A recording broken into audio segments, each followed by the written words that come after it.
오늘 이제 21년 첫째 주로서 같이 말씀을 나누는데요. 우리 새해 하나님께서 주시는 말씀으로 우리 오늘 말씀을 같이 나누기를 원합니다.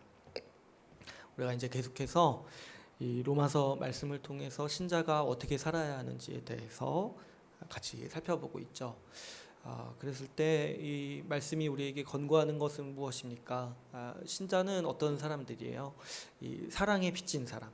그래서 그 사랑을 갚기 위해 살아가는 사람이죠. 그래서 우리 신자의 삶의 이 모토, 신자가 삶을 살아가는 목적이 뭐냐니까 우리 지체를 사랑하는 삶으로 살아가는 것이 우리가 예수 믿고 살아가는 삶의 보람이고 목적인 거죠. 그런데 우리가 지난주 14장 1절부터 나눴듯이 이 로마서 말씀에서 우리가 사랑하면서 살아갈 때 첫 번째로 우리가 가져야 될 태도에 대해서 권면할 때 어떤 걸 권면했어요? 우리 형제를 비판하지 말라고 권면했죠. 그러니까 우리가 이제 말씀을 통해서 배워야 되는 게 뭐냐면 우리가 사랑하면서 살아가야 되는데 근데 그 사랑이 뭐냐? 사랑은 사실 추상적이잖아요. 그래서 이제 우리가 구체적으로 말씀에서 말하는 사랑이 뭔지를 배워야 되는데 말씀에서 가르칠 때 그 우리가 사랑하는 사람 삶이 뭐냐 했을 때 첫 번째로 뭐예요? 형제를 비판하지 말라는 거예요. 특별히 나와 의견이 다른 사람을 비판하지 말고 받으라고 권면하고 있죠. 이때 이제 이 성경이 쓰여질 당시에는 대표적인 이제 교회에서 논쟁이 몇 가지가 있다고 했어요. 음식 논쟁, 절기 논쟁, 이 논쟁이 있다고 했어요. 그런데 이제 말씀에서 얘기하는 건 뭐예요? 이런 것들은 진리에 대한 문제가 아니라는 거예요. 이거를 이렇게 하든지 저렇게 하든지 하나님이 그걸 명하시지 않았고, 그리고 이걸 저렇게 한다고 해도 이렇게 한다고 해도 우리가 하나님을 섬기면서 하나님을 예배하면서 사는 삶에 아무런 이 영향이 없다. 그러니까 이거는 진리의 문제가 아니기 때문에 이런 것들을 가지고 서로 싸우거나 비판하지 말라라고 말씀을 우리에게 가르치고 있죠. 여기서 이제 우리가 만약에 여기서 싸우는 문제들이 어떤 율법주의나 어떤 이단성이 있는 사상이라면 말씀은 이렇게 권면하지 않았을 거예요. 우리가 이제 갈라디아서나 이 골로새서나 다른 성경들을 보면은 이 어떤 이단 사상에 대해서는 아주 단호하게 싸우라. 아주 그냥 목숨을 걸고 싸우라는 듯이 얘기를 하고 있어요.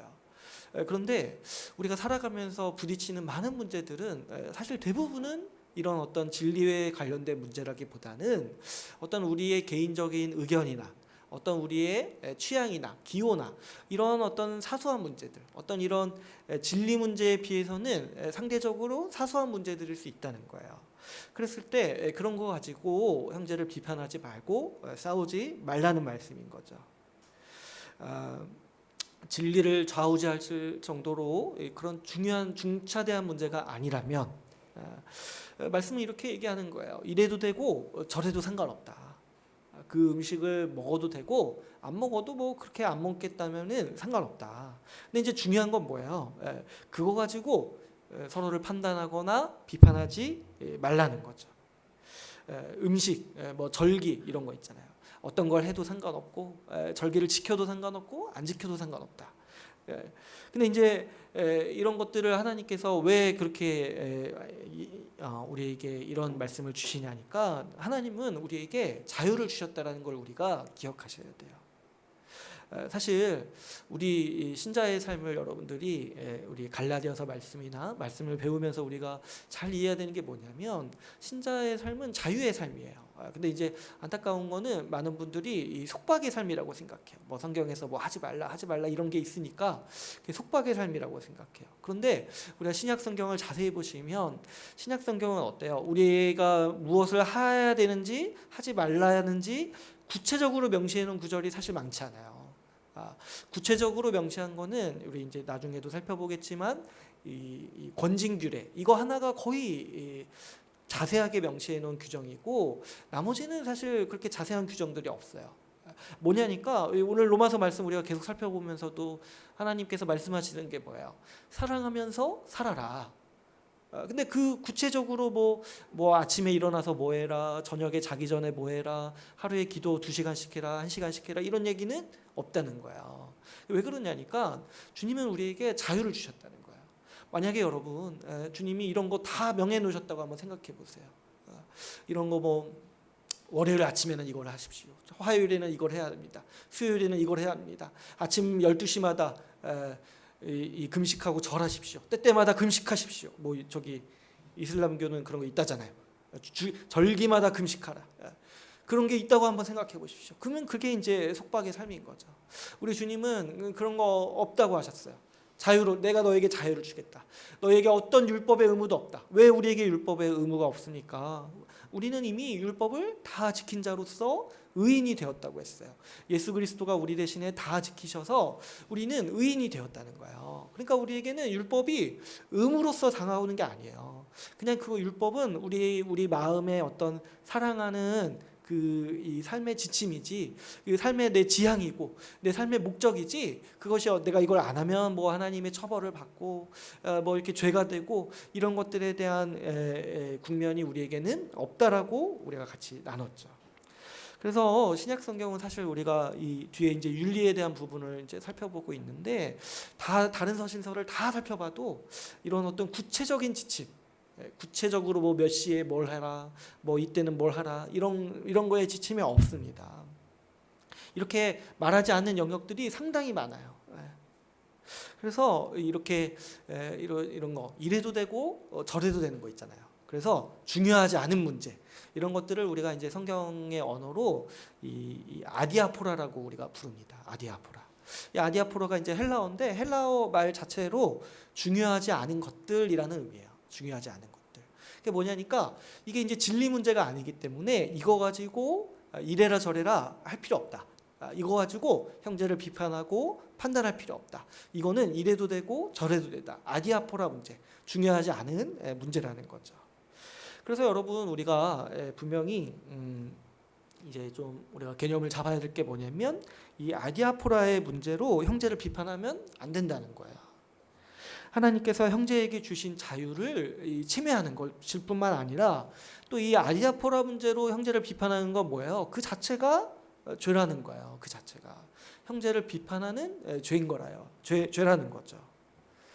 그래서 여러분, 우리는 비단 이 아디아포라 문제뿐만 아니라 매사에 함부로 형제를 판단하거나 비판하면 안 된다라고 우리가 이제 지난 시간 말씀을 통해서 같이 나눴어요. 말씀에서 우리에게 강조하다시피 내 지체, 내 형제의 주인은 하나님이세요. 주님께서 다스리시고 이끄십니다. 그래서 어때요? 나한테 형제를 비판하거나 판단할 자격이 없어요. 내가 누구이기에 하나님의 백성을 비판하고 판단하냐는 거야. 하나님의 백성을 정죄하고 비판하고 판단하는 자는 저기 저 사단이에요. 사단의 그 이름이 참소하는 자예요. 참소하는 자. 그러니까 뭐 바꿔 말하면 비판하는 자라는 거야. 항상 사단은 우리의 어떤 꼬투리 하나 잡아서 비판하고 판단하죠. 근데 우리는 그렇게 하지 않습니다. 왜 그러냐니까 우리는 하나님의 백성이고, 하나님의 백성을 내가 어떻게 판단하고 비판할 수 있냐는 거예요. 그리고 또 게다가 어떻습니까? 각 사람이 자기 일을 하나님께 직고한다라고 말씀에서 얘기하고 있어요. 각 사람이 하나님 앞에 서고 하나님의 심판대 앞에 섭니다. 그때 자기 일을 하나님 앞에 아뢰을 거예요. 여러분, 나는 어떤 사람입니까? 나는 형제를 판단할 자격이 없어요. 왜 그러냐니까 나도 하나님 앞에 판단받는 사람이에요. 내가 하나님 앞에 서서 내 일을 얘기해야 되잖아요. 어떤 사람이 하나님 앞에 서서 왜 쟤는 저렇습니까? 왜 저는 저렇습니까? 왜 쟤는 저렇게 저해를 짓습니까? 이렇게 얘기할 어떤 자격이 있냐는 거예요. 하나님은 우리에게 너에 대해서 물으실 거라는 거예요. 너는 어떻게 살았냐? 너는 왜 그렇게 했냐? 너는 왜 그때 순종하지 않았냐? 이렇게 우리에게 물으실 거라는 거죠. 그렇다면 우리는 우리 인생을 사실은 자기 행동에 대해서 두려워하면서 자기를 보면서 이제 사는 거지, 사실 우리 신자에게, 형제에게 그렇게까지 그 어떤 꼬투리 잡아서 비판할 때까지, 이 아디아포라의 문제까지 싸잡아서 비판하기까지 그렇게 과도하게 관심을 가질 정신이 우리에게 없어요. 우리 하나님 앞에서 하나님 앞에 설 건데 그게 우리한테 중요하지 않겠습니까? 또 어떻습니까, 여러분? 우리는 판단할 자격이 없을 뿐만 아니라 판단할 수 있는 능력도 없어요. 여러분, 우리 옛말에도 그런 말이 있죠. 10길 물길은 알아도 한 길 사람 마음은 모른다라는 말이 있잖아요. 여러분, 사람의 마음은 정말 알기가 힘들어요. 사람의 의도나 속마음 이런 거 함부로 진단하고 판단하지 마세요. 이런 거 하는 거는 대부분 나중에 오해로 밝혀지고 대부분 다 나중에 쓸데없는 것으로 밝혀져요. 여러분, 어떤 분들은 이런 거 자꾸 하는 걸 좋아해요. 저 사람이 저렇게 하는 건 이런 의도일 것이다. 막 축축하고 특별히 이렇게 리더십을 갖춘 사람들이 그런 걸 하는 걸 좀 좋아하는 걸 제가 본 적이 있어요. 어떤 거 이런 거 행동하는 거 몇 가지 보고 이 사람의 속마음은 이럴 것이다. 이 사람은 이럴 것이다. 이렇게 판단하고 거기에 따라서 또 행동을 하는 거죠. 근데 여러분 한번 생각해 보시면 그거 맞추면 뭐가 좋습니까? 그렇게 내가 이렇게 막 어떤 통찰력을 가지고 그 사람을 파악했어요. 그리고 이제 사람들한테 말하고 다녀요. 근데 나중에 정말 그 일이 일어났어요. 그래서 그러면 어떻게 할 거예요? 그래서 그러면 그때 거봐 내가 그렇게 말했지. 이 한마디 하려고 그걸 하는 거냐는 거예요. 이 한마디 하려고. 자기가 그거 맞추고 자기 그 통찰력이 좋다라는 거 자랑하려고 형제를 판단하냐는 거예요. 그랬을 때 그거 사실 얼마나 바보 같은 일입니까? 그거 무슨 도움이 됩니까? 그 형제를 판단해서 그 형제를 위해 기도하고 정말 애쓰기 위해서 그렇게 하는 거예요. 아니면 정말 어디 가십거리로 삼고 내가 통찰력이 좋다는 거, 내가 사람 잘 본다라는 거 이거 좀 뽐내고 자랑하려고 그 일을 하는 거예요. 그랬을 때 그게 무슨 의미가 있습니까? 내가 그거 맞춘다고 한들 사실은 맞추기도 힘들어요. 그 대부분 제가 보면 틀리고 대부분 그것 때문에 오해를 사고 마음을 상하게 하는 일들이 일어나죠. 근데 이거 맞춘다고 해도 사실 별로 의미가 없어요. 그러니까 사실 우리 매사의 태도를 그런 거를 가지지 마세요. 내가 그 형제의 속마음을 밝혀내겠다. 이런 거는 사람이 할 수 있는 일이 아니라는 거예요. 설사 내가 그걸 맞춘다고 할지라도 내가 그거를 어떤 통찰력을 가지고 진단한다 할지라도 형제를 돕는 일에 그 형제를 돕고 그 형제를 위로하는 일에 아무런 유익이 없다면 그 울리는 꽹과리보다도 더 불쾌한 일인 거예요. 그래서 여러분 우리는 그런 태도를 버리셔야만 하는 거죠. 여러분 주께서 위에서 죽으시고 의롭다고 하시는 형제를 함부로 비판하거나 판단하지 마십시오. 형제가 한 몸이라고 생각하신다면 하나님께서 우리를 한 몸으로 만드셨다. 너와 나를 한 몸으로 만드셨다라고 생각하신다면 우리는 함부로 형제를 비판할 수 없어요. 여러분 한번 생각해 보세요. 우리가 어디 가게나 어떤 뭐 매점이나 식당에 가서 이거는 이렇고 저거는 저렇네 이렇게 비판하고 뭐 판단할 수 있죠. 근데 그 가게가요 자기 거라고 한번 생각해 보세요. 아니요, 자기 거라고 생각할 수도 있고 자기 부모님 거라고 한번 생각해 보세요. 그러면 어떻게 그렇게 할 수 있겠습니까? 어떻게 그 부모님 소유, 내 소유의 가게를 이건 이렇고 저건 저렇네 남의 것처럼 비판할 수 있겠어요? 태도가 달라지지 않겠습니까?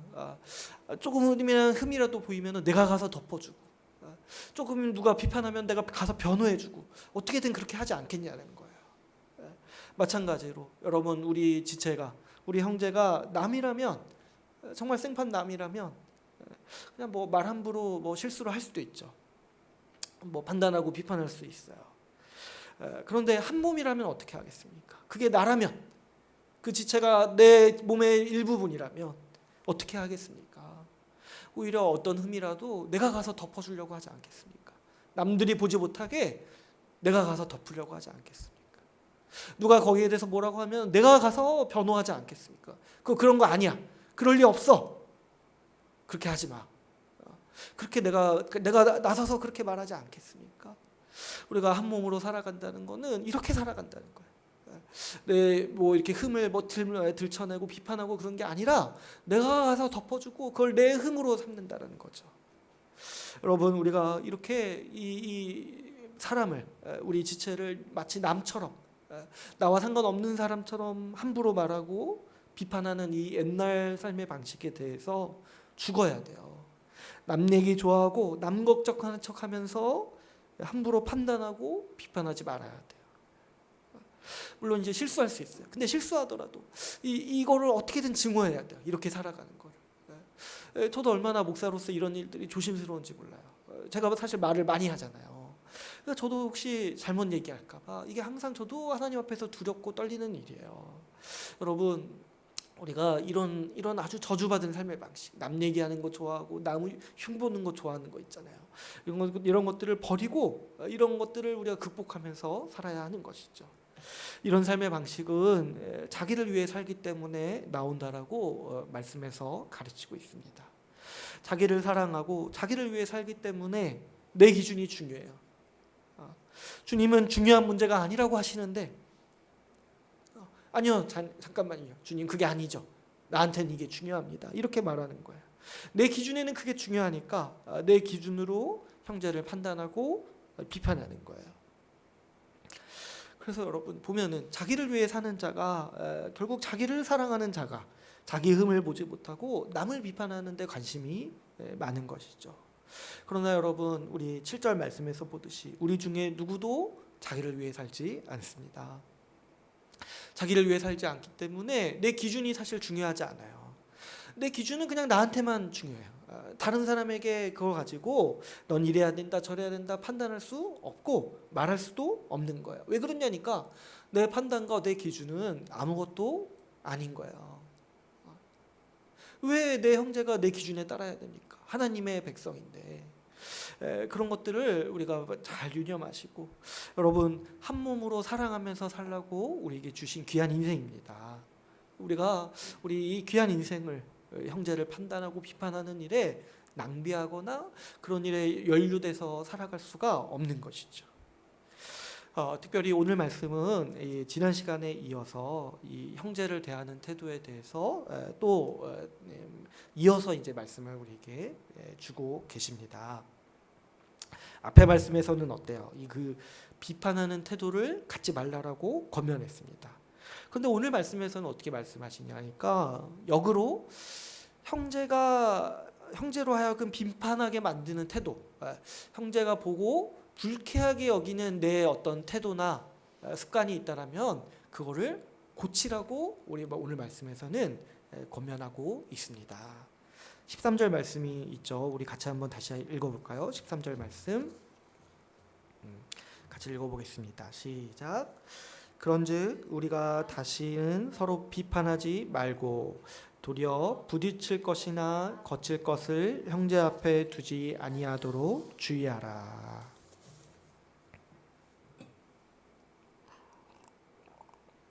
네, 그렇죠.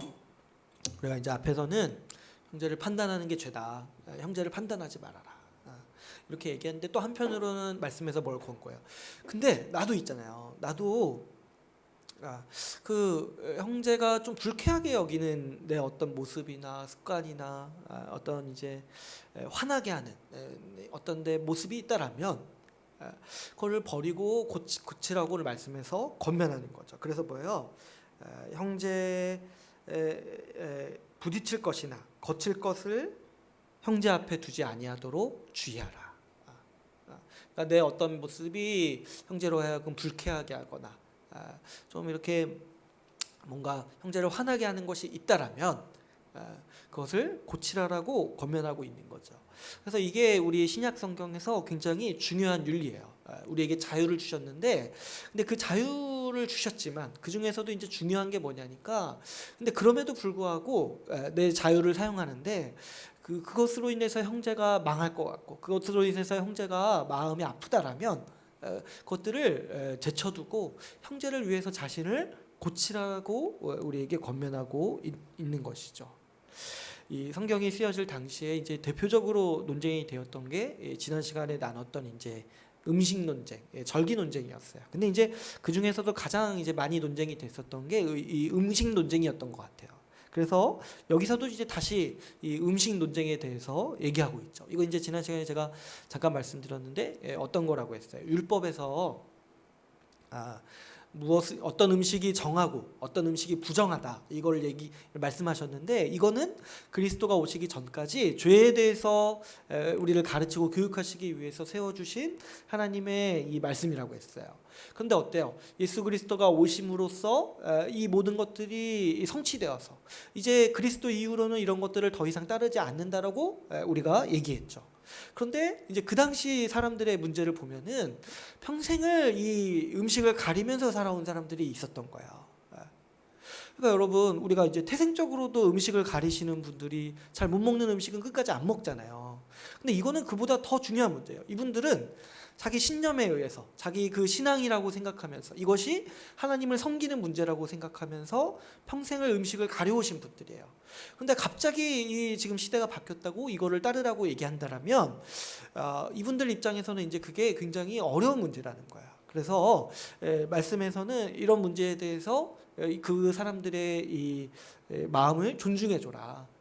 그들이 그리스도를 안 섬기는 게 아니지만 섬기지만 이 살아온 습관과 어떤 이제 삶의 이 어떤 그동안 가졌던 생각들 때문에 이런 것들을 한 번에 고치는 게 어렵다라는 거죠.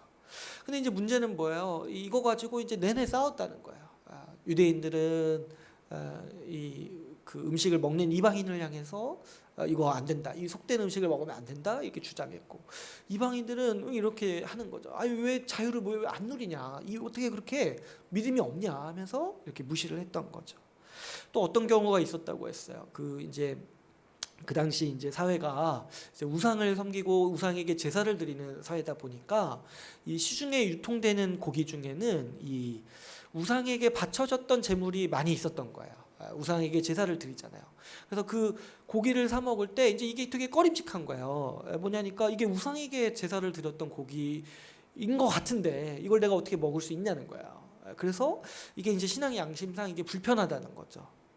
여러분, 우리도 이제 옛날에, 요즘도 그런 얘기를 하시는지는 잘 모르겠는데, 우리 이제 제사를 지내는 집이 많았잖아요. 요즘엔 점점 없어진다고 하는데, 근데 옛날에 우리도 어떤 얘기를 했었냐면 제사 음식을 먹지 말라 이런 얘기를 했었어요. 왜냐니까 부정한 거라는 거야. 귀신에게 바쳐진 거니까 그 먹지 말라라고 예전에도 많이 얘기했어요. 근데 사실 뭐냐니까 이 말씀에서 뭐예요? 이 속된 것이 없다고 하죠. 엄밀히 말하면 귀신이 그걸 받지 않아요. 귀신이란 우상이라는 신이 없고 그 음식 자체도 하나님의 창조물이고, 그래서 그 자체로 선한 거예요. 그래서 그걸 먹거나 안 먹거나 그런 건 상관할 수 없고, 먹어도 사실 문제가 없는 거예요. 그런데 이제 뭐가 있냐니까 사람들의 불편함, 이 양심의 문제가 있다라는 거죠. 어떤 사람들은 여길 그걸 먹으면 내가 그 하나님을 배신하고 우상 숭배하는 것 같은 그런 이제 충격을 받는다라는 거죠.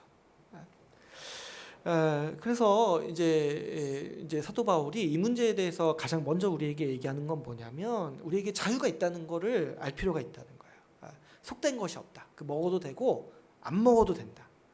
그래서 우리는 그리스도 안에서 어떤 음식이라도 먹어도 상관없다는 거예요. 제사 음식도 사실 먹어도 상관없어요. 왜냐? 그거는 그 자체로 그냥 음식이에요. 우리는 귀신도 없고 뭐 이렇게 그 귀신이 그걸 받는다라고 생각하지도 않기 때문에 그 음식이 뭐 더럽혀졌다 이렇게 우리는 생각할 필요가 없어요. 그거는 그냥 우리가 감사함으로 먹으면은 하나님께서 만드신 음식이고 아무런 이제 영향이 없는 거죠. 근데 이제 비단 이 음식 문제뿐만 아니라 다른 문제도 마찬가지예요. 우리에게 상당한이 아니죠. 우리에게 충만한 자유가 있어요. 앞에서도 제가 말씀드렸지만 우리가 의인이기 때문에, 이미 의인으로 인정받았기 때문에 우리에게는 어떤 율법의 의무도 없다라는 거예요. 그래서 신약 성경이 우리에게 구체적인 지침이나 어떤 규정을 많이 얘기하지 않는 거예요. 그 규정을 얘기하는 순간 어때요? 우리의 자유가 제한되잖아요. 그러니까 신약 성경은 이런 것들을 되도록 얘기하지 않아요.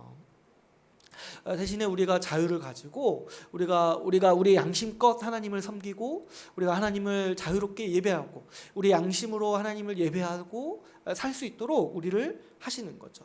하나님은요, 우리의 어떤 마음을 바꾸시지 어떤 우리에게 규정을 주셔서 우리를 통제하거나 우리를 어떻게 조종하시는 분이 아니라는 거예요. 이걸 오해하시면 안 돼요. 하나님은 어떤 규정이나 어떤 말씀, 어떤 계명으로 우리를 조종하고 통제하시는 분이 아니라 우리에게 새 마음을 주셔서 우리가 그 새 마음을 가지고 자유롭게 살아갈 수 있도록 우리에게 복을 주시는 분이라는 것을 우리가 알 필요가 있는 것이죠. 그런데 여러분, 오늘 말씀을 통해서 우리가 알 수 있는 사실은 우리에게 주어진 자유보다 더 중요한 문제가 있다는 거야. 그게 뭐냐니까 이 15절 말씀입니다. 15절 말씀. 15절 말씀을 우리 같이 한번 읽어볼까요? 15절 말씀 같이 읽어보겠습니다. 시작. 만일 음식으로 말미암아 내 형제가 근심하게 되면 이는 내가 사랑으로 행하지 아니함이라. 그리스도께서 대신하여 죽으신 형제를 내 음식으로 망하게 하지 말라. 이게 이제 중요한 거예요. 우리에게 모든 영역에서 자유가 있어요. 그런데 그 자유보다 더 위에 있는 우리 삶의 가치와 우리 목적이 뭐냐니까 형제를 사랑하는 일에 있지 않냐는 거예요. 여러분, 우리가 로마서 말씀을 통해서도 나누었지만 신자가 살아가는 목적은 사랑의 빚을 갚기 위해서 살아갑니다. 우리는 여러분 우리 인생의 목표가 뭐냐니까 지체를 사랑하는 거예요. 지체를 살아가는 거. 그리고 어때요? 할 수만 있다면 우리 교회 밖에 있는 사람들과도 화목하고. 우리 삶의 모토가 뭐냐면 사랑이에요, 사랑. 그런데 내가 온전한 자유를 누리느라, 내 자유를 마음대로 누리느라 그것으로 인해서 지체의 마음을 상하게 한다면, 그거 자체는, 내가 자유를 누리는 것 자체는 죄가 아닐지라도 지체의 마음에, 그것으로 지체의 마음을 상하게 한다면 그것은 사랑으로 행하지 않는 태도라는 거예요. 왜 그렇습니까? 사랑은 지체를 위하는 거잖아요. 근데 이제 지체를 위하는데 내 자유로 지체의 마음을 상하게 한다라면 그것이 얼마나 우리 신자로서 살아갈 때 어리석은 태도냐는 거죠. 또 어떻게 말씀하고 있습니까? 주께서 대신하여서 죽으신 형제를 망하게 한다. 실족하게 한다. 우리 로마서 이 복음서 말씀에서는 지체를 실족하게 한다. 그랬을 때 우리는 이 문제를 다시 생각해 볼 수 있어요. 내 자유지만 그것으로 말미암아서 내 형제가 마음이 아프고 내 형제가 실족한다라면 사실 우리는 그게 더 끔찍한 일이고 그게 더 마음 아픈 일인 거죠. 그렇게 살아간다면, 우리가 정말 그렇게 살아간다면 우리는 사랑의 빚을 갚는 게 아니라 오히려 반대로 살아가고 있는 거 아니냐는 거예요. 형제를 실족하게 하고 형제의 마음을 상하게 한다면 그것이 우리에게 가장 가슴 아픈 일이고 우리 인생을 정말 후회하게 만드는 일이지 않겠습니까? 그래서 17절 말씀을 보면은 우리 신자의 삶에 대해서 중요한 원리를 제시하고 있습니다. 17절 말씀도 같이 한번 읽어볼까요? 17절 말씀 같이 읽어보겠습니다. 시작. 나라는 먹는 것과 마시는 것이 아니요 오직 성령 안에 있는 의와 평강과 희락이라.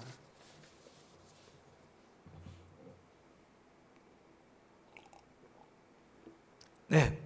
하나님 나라는 이 먹는 것과 마시는 것을 결정하는 것과 같이 그 어떤 사소한 취향이나 어떤 의견이나 그런 문제로 논쟁하는 것이 아니라는 거예요. 우리 각자의 의견, 어떤 성향, 취향이나 이 규칙들이 하나님 나라에서 중요한 문제가 아니라는 거죠.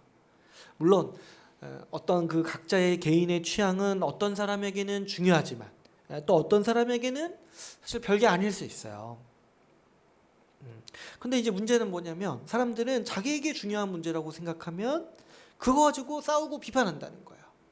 그러니까 내 기준이죠. 내 기준으로 이 다른 사람과 싸우고 비판해요. 근데 이제 들어보면은 그 일반적인 기준이 아니에요, 사실. 근데 내가 보기에 그게 나한테는 중요한 거예요.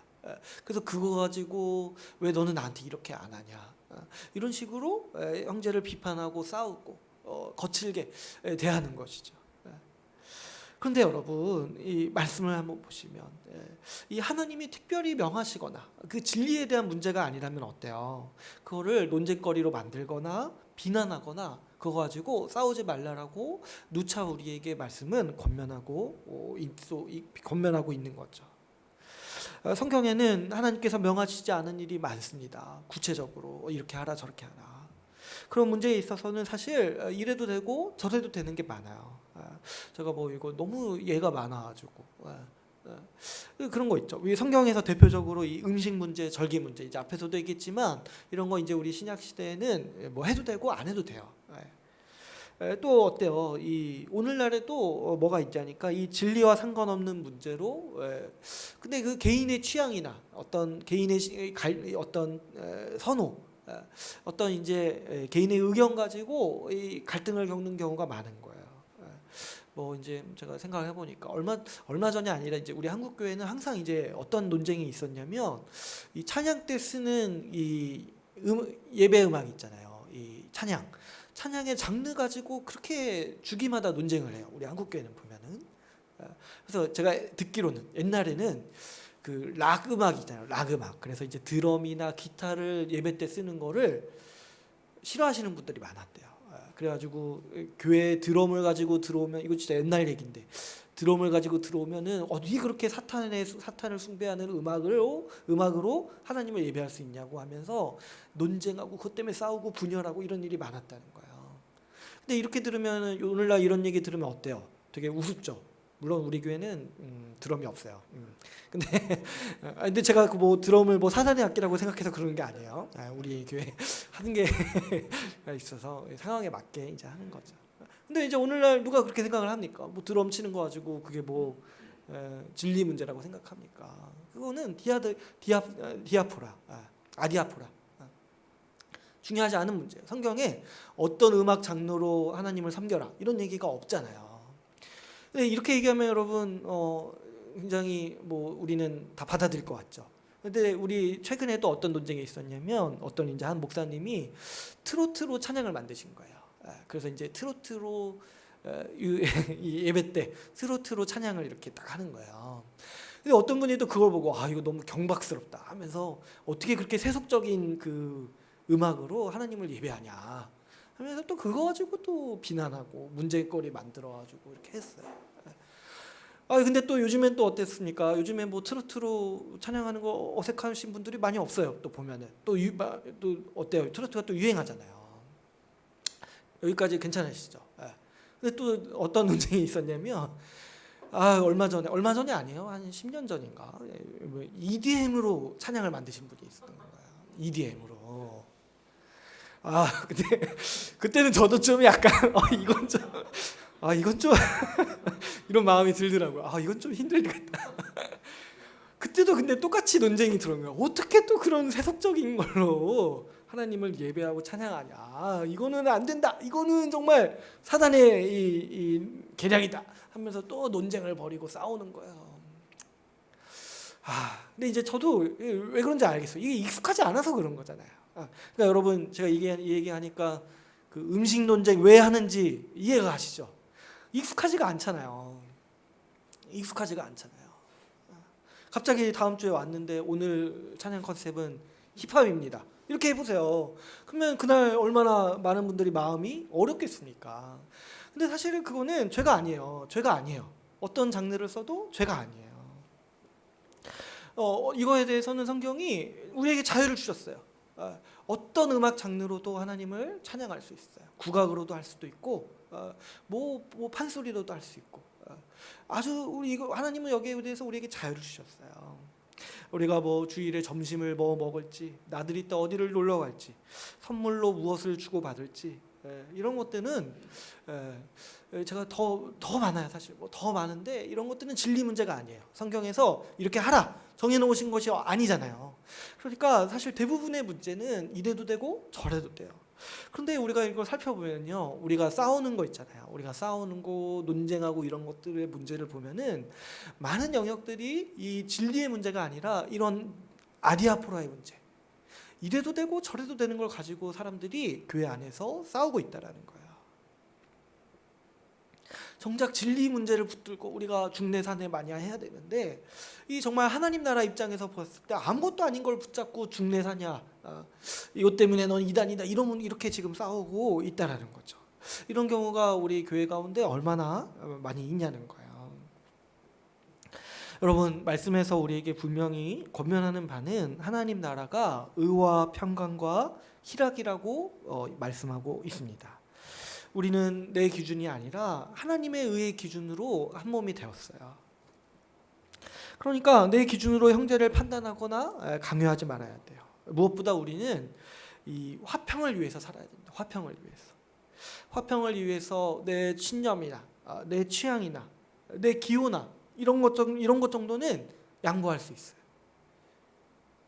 그거 가지고 내가 딴지를 거는 것보다 더 중요한 가치가 뭐냐면 우리가 화평을 이루면서 한 몸으로서 살아가는 거야. 뭐 어떤 장르의 찬양을 한다든지, 뭐 어떤 교회에서 어떤 음식을 먹는다든지, 뭐 어떤 행사를 한다든지, 이런 거 내 취향이랑 안 맞을 수 있어요. 그런데 이제 그것보다 중요한 게 뭐냐면 내가 화평을 위해서 거기에 순종하고 형제에게 맞춰주냐는 거야. 우리는 화평을 위해서 이런 것들을 양보할 수 있다는 거죠.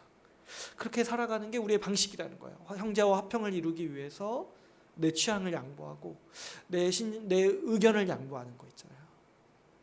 어떤 분들은 제가 보면은 같이 못 어울리시는 분들 보면은 꼭 이래요. 사람들이 뭐 이렇게 하자고 하면은 난 그거 싫어 이렇게 하고 자기는 그거 안 해요. 그러면서 혼자 가서 놀면서 외롭다 이러고 있어요. 이게 뭐냐는 거야 이게. 그냥 좀 그 하는 활동 자체는 그렇게 중요하지 않아요. 사실은 그냥 그 시간에 같이 있는 거 하려고 하는 거잖아요. 근데 다 취향을 맞추다 보면은 뭘 할 수 있겠습니까? 우리가 운동을 같이 합시다 했는데 나는 운동 싫어요. 그 빠져 있어요. 그러면 뭐 어떻게 합니까? 내가 싫지만 중요한 게 뭐예요? 난 운동 싫지만 중요한 건 뭐냐면 내가 우리와 같이 시간을 보내는 거, 같이 뭔가 같이 하는 거, 이게 이제 중요한 거예요. 그래서 내 취향이나 기호나 상관없이 사람들에게 맞춰주는 거, 사람들에게 맞춰주고 내 어떤 취향이나 기호를 주장하지 않는 거, 이런 것들이 우리 신자가 살아가는 방식이죠. 특별히 이런 취향이나 기호 문제가 뿐만 아니라 심지어 우리 개인의 신념이 있을지라 할지라도 우리는 화평을 위해서 우리의 신념을 다른 사람에게 강요하지 않을 수가 있습니다. 22절을 한번 보실까요? 22절을 보면은 이렇게 얘기하고 있죠. 내게 있는 믿음을 하나님 앞에서 스스로 가지고 있으라. 자기가 옳다 하는 바로 자기를 정죄하지 아니하는 자는 복이 있도다. 이 말씀이 약간은 좀 어렵게 다가올 수 있지만 이 맥락을 통해 살펴보면은 이거는 무슨 말씀이 있냐면 지금 이 사람은 어때요? 자기가 옳다고 생각하는 바가 있잖아요. 근데 그 자기 신념이 있다는 거잖아요. 자기가 옳다고 하는 바. 근데 이제 우리가 신자로서 성숙해 갈수록 사실 이런 게 많이 없을수록 좋죠. 자기 스스로 옳다고 하는 바. 하나님이 옳다고 하는 바대로 살아가는 거잖아요, 우리는. 근데 그럴 수 있어요. 자기 개인적으로 어떤 신념이 있을 수 있어요. 그런데 그거를 가지고 자기에게 적용하라는 말씀이에요. 자기에게. 자기 신념 가질 수 있어요. 근데 그거 가지고 자기를 판단하지, 그거 가지고 다른 사람을 올가매거나 그 자기 개인의 신념을 가지고 다른 사람을 판단하거나 비판하지 말라는 거야. 이런 거죠. 여기 말씀에서는 어떤 사람은 이렇게 생각하는 거예요. 하나님 앞에서 음식을 가려야지 올바로 사는 거라고 여긴다라면 그 신념, 그건 개인적인 신념이에요. 그건 하나님이 명하신 게 아니에요. 진리 문제가 아니에요. 근데 개인적인 신념으로 자기는 그렇게 하는 거잖아요. 그럼 그렇게 그냥 충실하게 살아라. 이해한다. 근데 그거는 진리의 문제가 아니기 때문에 그거 가지고 다른 사람에게 비판하거나 강요하지 말라는 거죠. 여러분, 우리도 여기서 뭐 음식 가지고 얘기를 하지만 우리도 각자가 개인적으로 가질 수 있는 신념이 있을 수 있습니다. 이런 것들은 사실 기호나 취향이나 이런 것보다 더 강한 작용을 해요. 이 신념을 신앙이랑 섞는 분들이 간혹가다 있어요. 이 자기 개인적인 신념을. 그런데 하나님이 명하신 말씀에서 벗어나지 않는 신념이라면은 가져도 상관없어요. 괜찮아요. 그런데 그것으로 형제를 판단하고 비판하면은 안 된다는 거예요.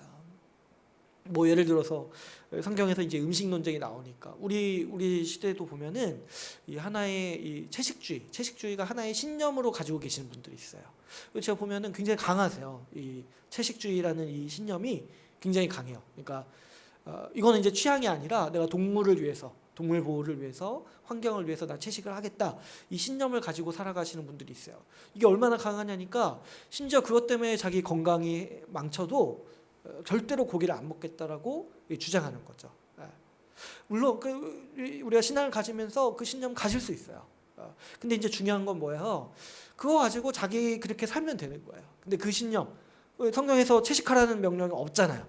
근데 그거 가지고 고기 먹는 사람 비난하고, 그러면 진짜 너무 저도 너무 상처받을 것 같아요. 그 고기 먹는 사람한테 가가지고 막 이렇게 불쾌하게 만들고, 그렇게 하지 말라는 거예요. 제가 보니까 그 채식주의도 하나의 이 신념이고 이데올로기라서, 보니까 이거 운동하시는 분들이 있는데 그 패스트푸드점 가서 시위하시는 분들이 있더라고요. 육식하지 말라고. 그게 뭡니까? 그게 그러지 말라는 거예요. 교회 안에서는 특별히 더 그러지 말라는 거예요. 그런 분은 없겠지만 제가 예를 드는 거예요. 제가 이제 채식주의 얘기했지만 우리가 살아가면서 여러분들 각자가 계시는 신념들이 다 있어요. 그 중에 이제 가장 보편적인 게 뭐냐면 정치적 신념이죠. 정치적 신념.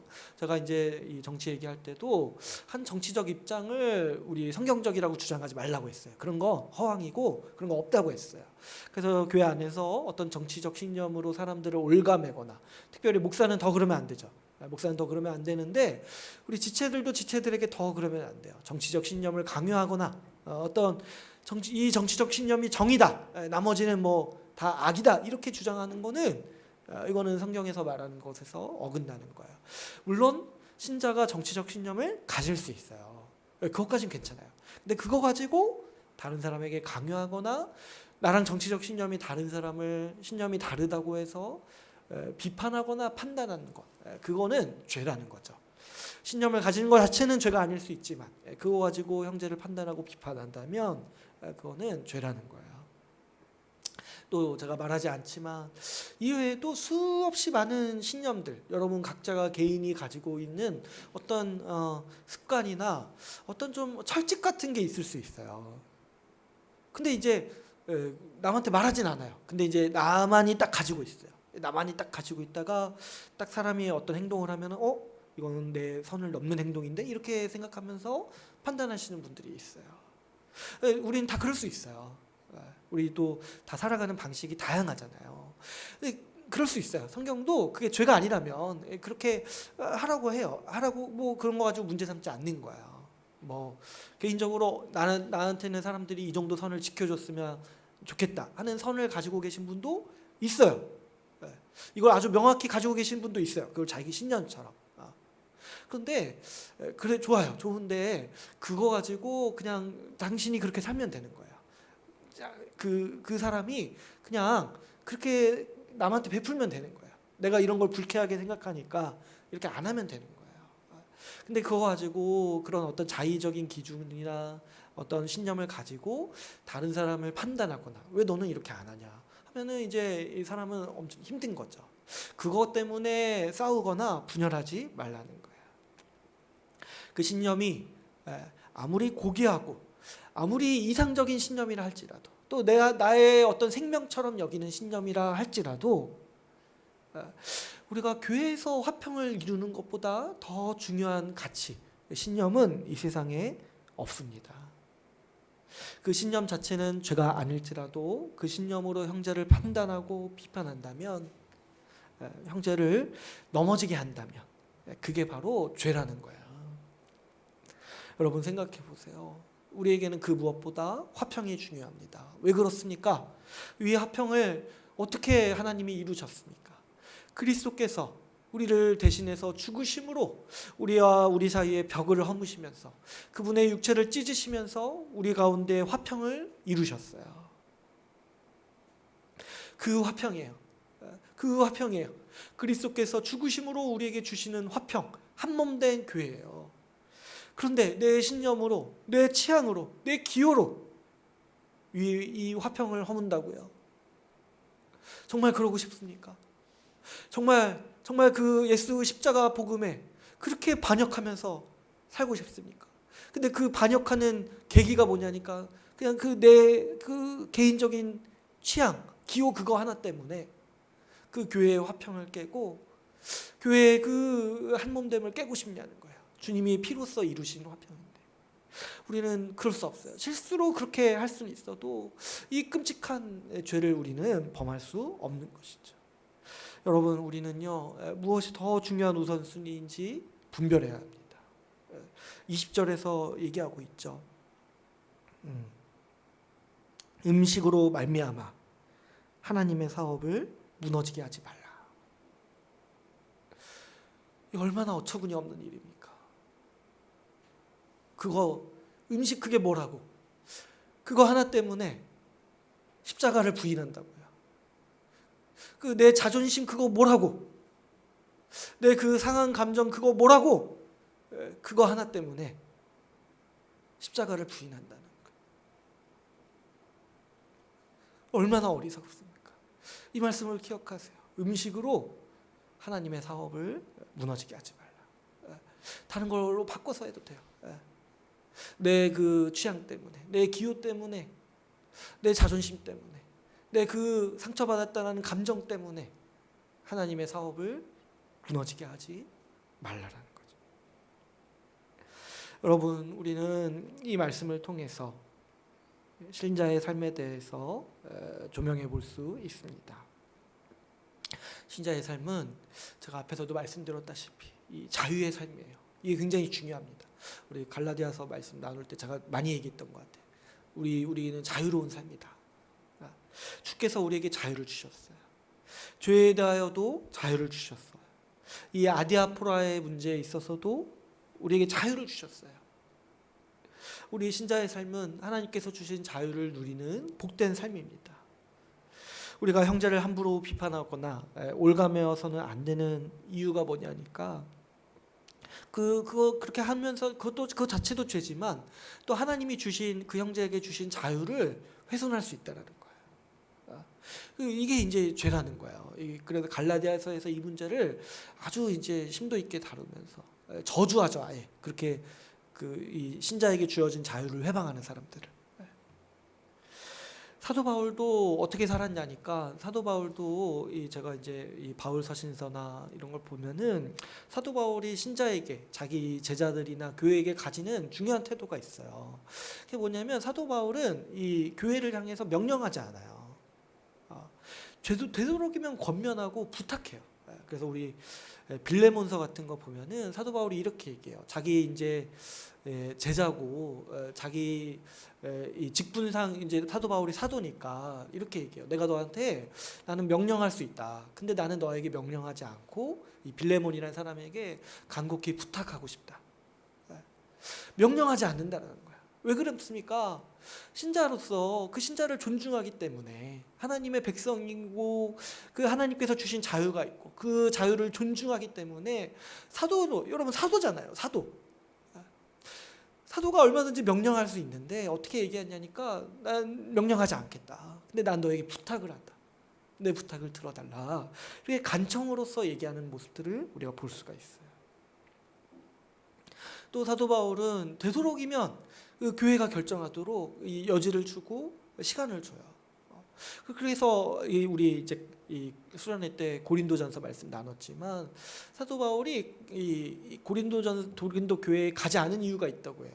뭐냐니까 내가 너에 가서 너희를 벌하고 권징해야 되는데 근데 그러기 전에 나는 너희가 스스로 결정하도록 하고 싶다. 내가 너희를 가서 강압적으로 뭔가 너희를 하거나 뭐 이렇게 내가 이렇게 명령해서 너희를 조종하거나 이렇게 하고 싶지 않다는 거야. 뭐냐니까 나는 너희를 옆에서 돕는 자로 있고 싶다라고 자기에 대해서 그렇게 얘기를 해요. 여러분 신자로서 살아가는 게 우리 형제를 대할 때도 마찬가지예요. 누가 형제를 이렇게 조종하려 하거나 강압적으로 하거나 이런 태도는 우리는 버려야 돼요. 심지어 사도도 그렇게 교회를 대하지 않았다는 것을 기억하셔야 돼요. 우리가 살아갈 때 이 자유보다 더 중요한 가치가 뭐냐니까 이 바로 사랑이라는 거죠. 자유도 하나님께서 우리에게 주신 복이지만 그보다 더 큰 복은 뭐예요? 우리를 사랑하는 사람으로 만들어 주셨다라는 은혜입니다.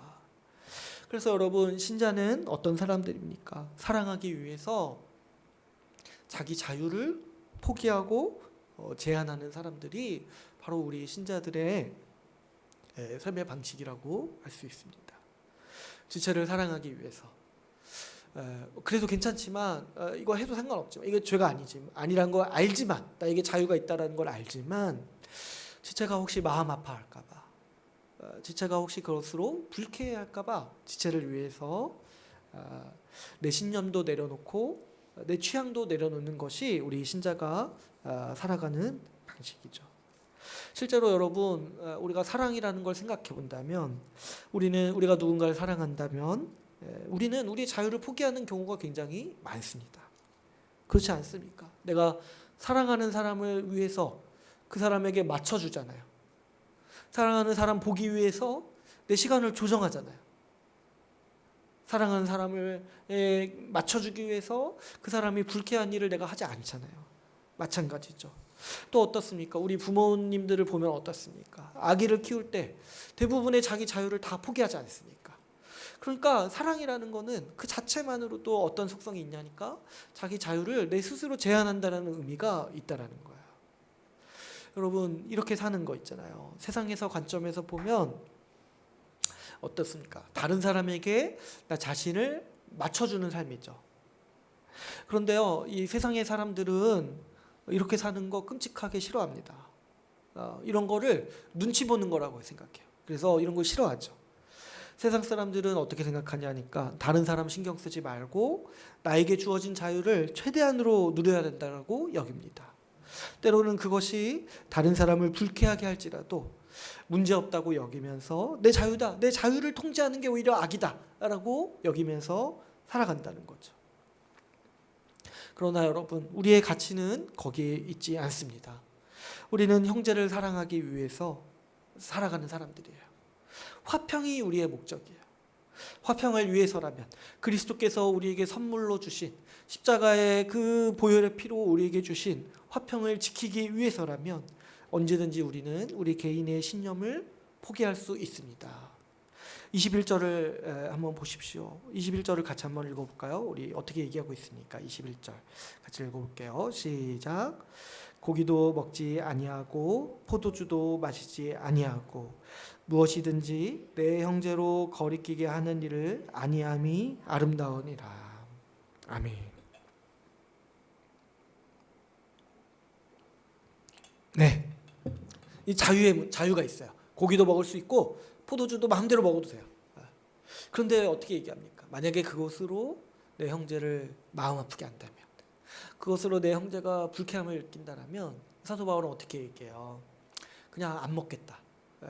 아주 대단한 결단 아닙니까? 평생 고기를 안 먹겠다.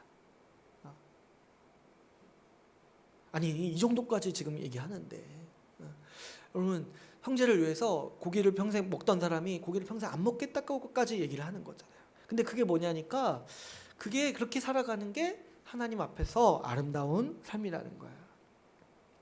여러분, 하나님 앞에서 아름다운 삶이 뭡니까? 정말 하나님 나라에서 와 진짜 멋있다, 와 진짜 영광스럽다, 와 진짜 저 사람은 진짜 이 주를 닮은 사람이다, 주께서 기뻐하신다, 주께서 아름답다라고 얘기하시는 그 삶의 모습이 보여요. 형제를 배려해서 자기 자신을 바꾸는 사람, 형제에게 자기 자신을 맞춰주는 사람이 멋있는 사람이라는 거예요. 세상은 자기 자유 마음대로 살아가는 사람, 하고 싶은 거 다 하는 사람이 멋있다라고 말할지 모르죠. 그러나 하나님 나라에서 하나님 보시기에 그거는 천박한 삶이에요. 하나님 보시기에 멋있고 아름다운 삶이 뭡니까? 지체에게 맞춰주는 사람이라는 거죠. 갈라디아서 5장 13절에서 이렇게 얘기하고 있습니다. 형제들아, 너희가 자유를 위하여 부르심을 입었으나 그러나 그 자유로 육체의 기회를 삼지 말고 오직 사랑으로 서로 종노릇하라. 우리 어떤 사람들이냐니까, 우리 자유가 있어요. 근데 우리가 우리 자유를 어떻게 사용합니까? 우리의 자유를 스스로 종되기 위해서, 그래서 형제에게 맞춰주기 위해서 우리는 살아가는 사람들이라는 거예요. 고린도전서 9장 19절에서는 이렇게 말씀하고 있습니다. 내가 모든 사람에게서 자유로우나 스스로 모든 사람에게 종이 된 것은 더 많은 사람을 얻고자 함이라. 우리에게 하나님이 자유를 주셨어요. 근데 우리에게 주신 새 마음 때문에 하나님께서 우리 마음을 바꾸셔서 우리가 그 자유를 어떻게 사용하냐니까 우리가 형제의 종이 되기 위해서 자발적으로 형제의 종으로서 살아가기 위해서 우리는 우리의 자유를 사용하는 사람들이라는 말씀이죠. 여러분, 사랑하기 위해서는 이와 같은 일이 필요합니다. 사랑은 자처해서 종이 되는 일이에요. 종이 된다는 건 뭡니까? 종이 된다는 거는 그냥 섬기는 걸 먼저 떠올릴 수 있지만 종이 된다는 걸 잘 생각해 보시면 한편으로 종이 된다는 거는 상대방에게 맞춰준다는 거잖아요. 세상에 어떤 종이 내 스타일대로 주인을 섬기니까 내 뜻대로 주인을 섬기니까 주인이 기뻐하는 대로 주인에게 맞춰줘서 섬기지 않겠습니까? 마찬가지로 우리가 형제에게 종이 된다는 것, 우리 자유를 사용해서 스스로 종이 된다는 건 뭐냐니까 우리 형제를 위해서 형제에게 맞춰준다는 거죠. 우리 주님이신 그리스도께서 행하신 일이 바로 이와 같습니다. 주님은 그분의 영광을 버리시고 우리에게 맞춰주셨습니다. 빌립보서 2장 6절에서 8절 말씀에서 이렇게 얘기하고 있죠. 그는 근본 하나님의 본체시나 하나님과 동등됨을 취할 것으로 여기지 아니하시고 오히려 자기를 비워 종의 형체를 가지사 사람들과 같이 되셨고 사람의 모양으로 나타나사 자기를 낮추시고 죽기까지 복종하셨으니 곧 십자가에서 죽으심이라. 주님은 우리에게 맞추어 주셔서 우리와 같은 사람이 되셨을 뿐만 아니라 우리를 위해 죽기까지 섬기셨습니다. 종이 되셨습니다. 하늘의 영광을 가지신 주님께서 우리에게 맞춰주셨다는 거예요. 여러분, 우리도 마찬가지입니다. 우리의 사랑은 형제의 종으로서 형제에게 맞춰주는 사랑이라고 할 수가 있습니다. 그러므로 여러분, 우리는 형제의 마음을 상하게 하는 우리의 어떤 태도나 습관들을 바꿔야 합니다. 우리의 자유나 자존심보다 또 때로는 내 감정보다 형제 사랑, 이 화평이 우리에게 중요한 가치이자 목표이기 때문이죠. 뭐가 더 중요합니까? 뭐가? 어떤 분들은 어렵다고 해요. 맞춰주는 게 어렵다고 해요. 근데 이제 여러분 한번 생각해 보세요. 주님이 우리를 위해 죽으셨다니까요. 지금 사도 바울은 어디까지 얘기해요? 고기를 먹지 않겠다고까지 얘기한다니까요. 근데 그거 하나 못하냐는 거야. 그거 하나. 그 뭔데요, 그게? 그게 뭔데요? 그게 물론 나한테 중요할 수 있어요. 제가 이렇게 함부로 말하면 안 되죠. 근데요, 주님이 우리를 위해 죽으셨다니까요. 우리가 죽기까지 사랑해야 되는데 그거 하나 못 바꾸냐는 거예요. 그거 하나 못 바꾸냐는 거야. 자기 태도와 그 습관, 그 신념, 그게 그렇게 뭐가 대단하냐는 거야. 주님이 우리를 위해 죽으셨다라는 거 하나에 모든 것들은 다 사소한 거야. 모든 것들은 아디아포라의 문제인 거예요. 여러분, 그러면 구체적으로 어떤 모습들이 우리가 형제를 시험 들게 할까요? 좀 이제 다음 주에 좀 한 번 더 구체적으로 좀 얘기해 보고 이제 오늘은 간단히 한번 살펴보고 넘어가려고 하는데요. 이제 가장 대표적으로는 이 우리의 말투와 언어 습관이에요. 우리의 말투, 언어 습관. 우리 말씀 한 구절 마지막으로 한번 찾아볼까요? 우리 에베소서 4장 29절에서 32절 말씀을 한번 찾아보겠습니다. 에베소서 4장 29절에서 32절 말씀. 에베소서 4장 29절에서 32절 말씀. 같이 한번 에베소서 4장 말씀 같이 읽도록 하겠습니다. 시작. 무릇 더러운 말은 너희 입 밖에도 내지 말고 오직 덕을 세우는 데 소용되는 대로 선한 말을 하여 듣는 자들에게 은혜를 끼치게 하라. 하나님의 성령을 근심하게 하지 말라. 그 안에 너희가 구원의 날까지 인치심을 받았느니라. 는 모든 악독과 노함과 분냄과 떠드는 것과 비방하는 것을 모든 악의와 함께 버리고 서로 친절하게 하며 불쌍히 여기며 서로 용서하기를 하나님이 그리스도 안에서 너희를 용서하신과 같이 하라. 에베소서 이 말씀에서 우리가 한 몸 되어 살아가는 일에서 하지 말아야 될 것을 이제 지적할 때, 내가 가지고 있는 버려야 되는 태도를 지적할 때 가장 많이 말하는 게 뭐냐니까 우리의 언어 습관이에요. 언어 습관. 여러분, 우리 사람의 대부분의 관계는 다 말로써 이루어지죠. 그렇기 때문에 우리가 교회로 살아갈 때 이 언어 생활이 중요한 거예요. 그래서 우리 야고보서 말씀이나 신약 성경을 살펴보면은 항상 이 우리가 어떻게 살아야 됩니까? 이 얘기할 때 항상 이 문제가 나와요. 말을 좀 잘해라. 말을 좀 바꿔라. 얘기를 하고. 여러분, 이 말이요 하나의 습관이라고 생각하시는 게 중요합니다. 습관이기 때문에 그걸 내가 인식하기가 어려울 수도 있고 좀 뭔가 한 번에 바꾸는 게 어려울 수 있어요. 근데요, 역으로 또 생각해 보면 어때요? 습관이기 때문에 내가 바꾸려고 훈련하고 노력한다면 충분히 얼마든지 바꿀 수 있는 게 이 바로 언어 습관이라는 거예요. 그래서 말씀에서는 우리의 이 언어 습관을 바꾸라는 권면이 많이 나옵니다. 에베소서 말씀에서도 하지 말라는 거 대부분이 뭐예요? 이 더러운 말, 노함과 분냄의 말, 이 떠드는 것, 비방하는 것을 하지 말라고 얘기하죠. 이 떠드는 거랑 비방은 뭐냐니까 이 모여서 흉보는 거 있잖아요. 다른 사람 흉보는 거. 이거 하지 말라고. 이 사실 떠들고 비방하는 거 있잖아요. 이거 하지 말라는 얘기가 신약 성경에 굉장히 많이 나와요.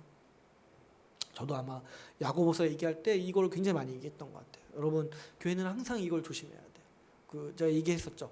우리 교회 엘리베이터 옆에 보니까 불조심 포스터가 있던데, 교회는 그 불도 조심해야 되는데 비방도 조심해야 돼요.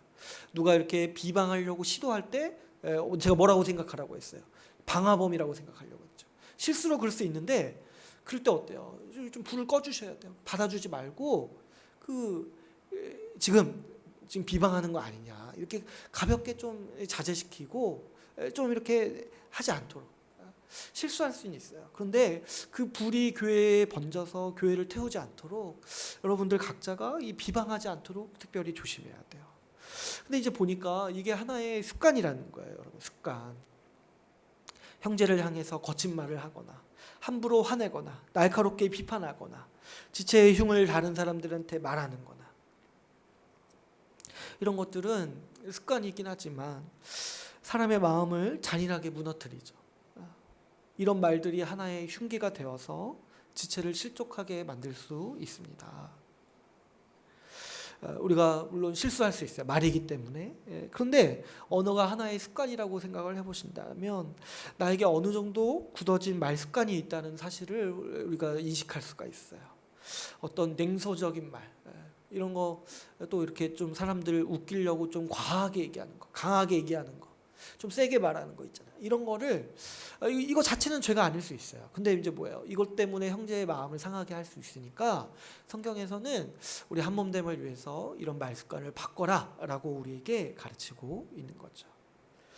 여러분, 내 말 중에, 내 말의 습관 중에 형제를 아프게 하고 좀 가슴을 후벼파는 어떤 태도나 그런 면이 있다라는 사실을 인식하고 우리가 좀 덕스럽게 말하는 거를 훈련해야 돼요. 지체를 위해서 좋은 말을 하고 덕을 세우는 말을 할 수 있도록 자신을 연단해야 돼요. 여러분, 이게요 정말 훈련의 문제예요. 훈련의 문제. 정말 한 몸으로 살고 싶으세요? 그러면 가장 먼저 해야 되는 게 뭐예요? 내 언어 습관을 바꿔야 된다는 거예요. 지혜롭게 선한 말을 하고 형제에게 덕을 세우는 말을 하도록 훈련해야 돼요. 이거요 진짜 훈련해야 돼요. 이거는 이거 습관이라니까요, 습관. 이 은혜 받기 이전에는 내 정말 그 악한 마음에, 그 악독한 마음에 의해서 굳어진 습관인데, 근데 주님은 우리 마음을 바꾸셨잖아요. 그러니까 뭐예요? 이제 이 습관만 바꾸면 돼요, 습관만. 근데 이거는 진짜 바꿀 수 있어요. 우리 아이들도 보면은 언어 습관이 자리 잡을 때가 있잖아요. 근데 이런 것들을 훈계하고 하면은 바꿀 수 있어요. 우리도 마찬가지예요. 저도 살아가면서 보면은 수없이 이 언어 습관을 바꾸게 돼요. 제가 보니까 제가 부교역자 때 썼던 말 습관이나 또 이 목사로서 써야 되는 말 습관이 또 다르더라고요. 또 저도 바꾸기 위해서 노력하고 있는 거고, 우리 각자도 신자기 때문에, 한 몸 된 교회이기 때문에 이 언어 습관을 바꾸도록 부단히 노력해야 합니다. 또 우리의 어떤 진실하지 못한 태도도 형제의 마음을 상하게 할 수가 있습니다. 내가 거짓말을 하거나 의도적이진 않더라도 거짓으로 얘기한다거나, 또 어떤 분들은 그런 분들도 있어요. 이 속마음을 아주 감추시는 분들이 있어요. 그래서 나중에 터뜨리고 겉으로는 아무것도 아닌 척하고 있다가 아주 그냥 나중에 터뜨려서 자기가 다 해결해버리고 주변 사람들을 아주 그냥 마네킹처럼 들러리로 만들어 버리시는 습관을 가지신 분도 있어요. 이거 자체는 죄가 아닐 수 있죠. 그런데 이것 때문에 사람들 마음이 상하는 거예요. 뭡니까? 그럼 나는 너에게 뭐였냐는 거예요, 지금까지. 그러니까 여러분, 이런 진실되지 못한 태도, 특별히 약속을 어기거나 좀 이렇게 성도들 간의 약속을 좀 함부로 이렇게 대하는 거, 이런 태도를 우리는 버려야 돼요. 그리고 또 어떻습니까? 이 차갑거나 좀 냉소적인 태도 있잖아요. 친절하지 않고 좀 다른 사람으로 하여금 다가가도록 쉽지 않게 만드는 태도, 이런 거 있잖아요. 이런 것들을 만약에 그럴 수 있어요. 우리 살아온 삶의 어떤 경험이 다르고 방식이 다르기 때문에 그럴 수는 있어요. 그걸 죄라고 얘기하는 게 아니에요. 근데 이제 뭐예요? 형제의 마음을 상하게 하고 그럴 수 있으니까 우리가 좀 바꿔 나가야 한다는 거죠. 그래서 좀 사람들이 나를 좀 편하게 올 수 있도록, 편하게 생각하고, 그리고 언제든지 나를 좀 의지할 수 있는 사람이 되도록 우리 자신을 바꿔 나가야 하는 것입니다. 여러분 기억하십시오. 이렇게 살아가는 것이 하나님 보시기에 아름다운 삶이라는 것. 이렇게 살아가는 것이 하나님께서 기뻐하시는 것이라는 것. 세상 사람 눈에 보면은 저희 눈치 보고 살아간다. 아유, 어떻게 저렇게 뭐 이렇게 책 잡혀서 살아가는 것처럼 저렇게 불편하게 살아가냐, 이렇게 폄훼할 수 있어요. 그러나 우리에게 중요한 건 무엇입니까? 우리는 하나님 앞에 서는 사람들이에요. 하나님 보시기에 아름답다면 그게 우리 눈에 보기에도 아름다운 거죠. 여러분, 이 경건의 태도가 우리 보기에 기쁘고 우리 보기에 아름답고 우리 보기에 정말 멋있는 삶이라는 것을 여러분 인식하셔야 합니다. 이제 오늘 말씀을 맺겠습니다. 오늘 우리는 지체를 사랑하는 태도에 대해서 나누었습니다. 우리는 지체를 비판하지 말아야 합니다. 또한 우리 개인적으로도 형제를 넘어지게 하는 모습이 있다면 우리 자신을 바꿔 나가야 합니다. 우리가 이렇게 살 수 있는 이유는 하나님께서 우리에게 은혜를 주셨기 때문입니다. 주님께서 우리를 한 몸으로 만드시고 서로를 사랑하는 자로 만드셨습니다. 우리는 지체를 사랑하기 때문에 우리 자신을 바꿔 나가는 사람들입니다. 우리 모두가 이 말씀에 순종하여서 우리 주의 나라 교회를 세워나가기를 바랍니다. 형제를 비판하지 않고 받음으로 따뜻한 교회가 되기를 바랍니다. 그래서 세상에서는 연약하고 세상에서는 좀 이렇게 지탄받는 사람이라 할지라도 우리 교회에 오면은 위로받고 하늘의 평안을 누리기를 바랍니다. 그리고 우리 자신도 형제를 위해서 우리 자신을 바꿔나가는 교회가 되기를 바랍니다. 그래서 진실되게 사랑하는 교회, 우리 주의 나라가 교회가 되기를 간절히 소망합니다. 오늘 말씀을 마치고 같이 기도하는 시간을 갖도록 하겠습니다.